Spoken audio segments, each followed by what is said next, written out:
Hello friends, સ્વાગત છે તમારું મારા કિચનમાં. તો આજે આપણે બનાવીશું કેળાના પુડલા. તો ચાલો બનાવવાનું સ્ટાર્ટ કરીએ. એ પહેલાં જો તમે મારી ચેનલમાં નવા હોય તો ચેનલને સબસ્ક્રાઈબ કરી લો. તો કેળાના પુડલા બનાવવા માટે મેં અહીંયા એક કેળું લીધું છે જે થોડું પાકેલું છે, અને દળેલી ખાંડ લીધી છે 2 ચમચી જેટલી, અને અડધી વાટકી ઘઉંનો લોટ લીધો છે. ઘઉંનો લોટ હંમેશા ચાળીને લેવાનો. હવે આ રીતે કેળાની છાલ ઉતારી કેળાને આપણે પહેલાં ખમણી લઈશું. કેળાને આ રીતે ખમણીને જ લેવાનું છે, જેથી કરીને કેળાનો કોઈ ટુકડો મોટો ન રહે. તો મેં કેળાને આ રીતે ખમણી લીધું છે અને ઝીણું કરી લીધું છે. હવે આપણે જે દળેલી ખાંડ છે તે એમાં ઉમેરીશું, અને ચમચીની મદદથી સારી રીતે બંનેને મિક્સ કરી લઈશું. ખાંડના ગાંઠા ન થાય એ ધ્યાનમાં રાખીને બંનેને સારી રીતે મિક્સ કરવાનું છે. ખમણેલા કેળામાં તમે દળેલી ખાંડ મિક્સ કરશો એટલે કંઈક આ રીતે તેનું બેટર બનીને રેડી થશે. હવે આપણે અહીંયા ઘઉંનો લોટ ઉમેરીશું. આ લોટ જે આપણે રોટલીનો લોટ હોય એ લોટ જ ચાળીને લેવાનો છે, અને ચમચીથી લોટને પણ સારી રીતે મિક્સ કરી લઈશું. લોટને થોડો થોડો કરીને ઉમેરવાનો છે. જો તમે ઘઉંનો બધો લોટ એકસાથે ઉમેરી દેશો તો લોટના ગાંઠા થઈ જશે અને બેટર સારું નહીં બને.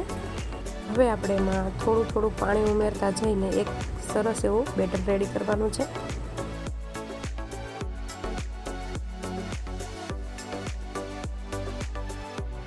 જરૂર મુજબ પાણી ઉમેરતા જઈને આ બેટર આપણે મીડિયમ થિકનેસ એવું બેટર રેડી કરવાનું છે.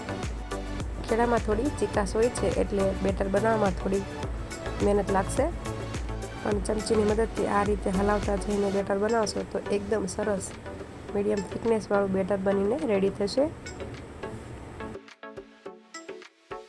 બેટરની કન્સિસ્ટન્સી મને થોડી હજી વધારે થીક લાગે છે, એટલે થોડું પાણી ઉમેરીને હું મિક્સ કરી લઈશ, અને આ રીતનું બેટર રેડી કરી લીધું છે. તો ચાલો તેના આપણે હવે પુડલા બનાવીએ.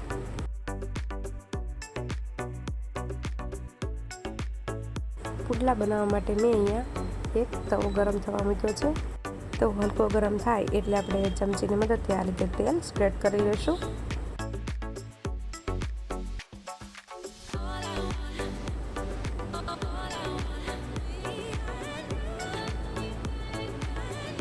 અને હવે જે આપણે બેટર બનાવીને રાખ્યું છે તેમાંથી એક ચમચો લઈ બેટર એડ કરીશું.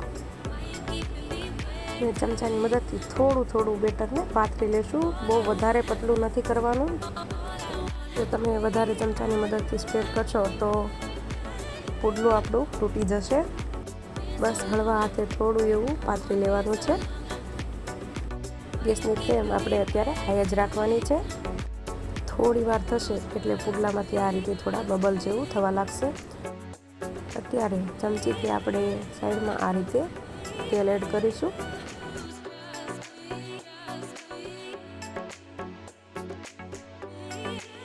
અને હવે તાવીથાની મદદથી આપણે પુડલાને આ રીતે તવાથી થોડો અલગ કરીશું. આ રીતે કિનારીઓથી અલગ કરશો તો જ તમારું પુડલું તૂટશે નહીં, નહીંતર તૂટી જશે. એટલે પહેલાં આ રીતે અલગ કરી લેવું, ને પછી હળવા હાથથી તવીથાથી આ રીતે પલટાવી લેવાનું છે, અને બંને બાજુ શેકી લેવાનું છે. પુડલાને ચડતા બહુ વધારે સમય નહીં લાગે. 1 મિનિટ જેવું થશે તો પુડલું ચડી જશે. તેલની જરૂર લાગે તો થોડું થોડું તેલ ઉમેરી પુડલાને સારી રીતે શેકી લેવાનું છે. તો પુડલા આપણા બંને બાજુ શેકાઈ ગયા છે. તો હવે તેને એક પ્લેટમાં લઈ લઈએ, અને જે બેટર છે તેમાંથી આપણે બીજા પુડલા પણ બનાવી લઈએ.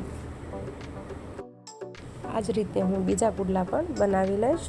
તો ચમચીની મદદથી જેમ જરૂર પડે એ પ્રમાણે તેલ ઉમેરતા જઈને પુડલાને બંને બાજુ શેકી લઈશું. આ પુડલા ખાવામાં એકદમ સરસ લાગે છે, માલપુવા જેવા. એટલે એકવાર જરૂરથી બનાવજો. તો આ રીતે મેં બધા પુડલાને પલટાવીને શેકી લીધા છે, અને આ માપથી મારે 3 જેટલા પુડલા બન્યા છે. અને તમે એકવાર આ રીતે કેળાના પુડલા જરૂરથી બનાવજો.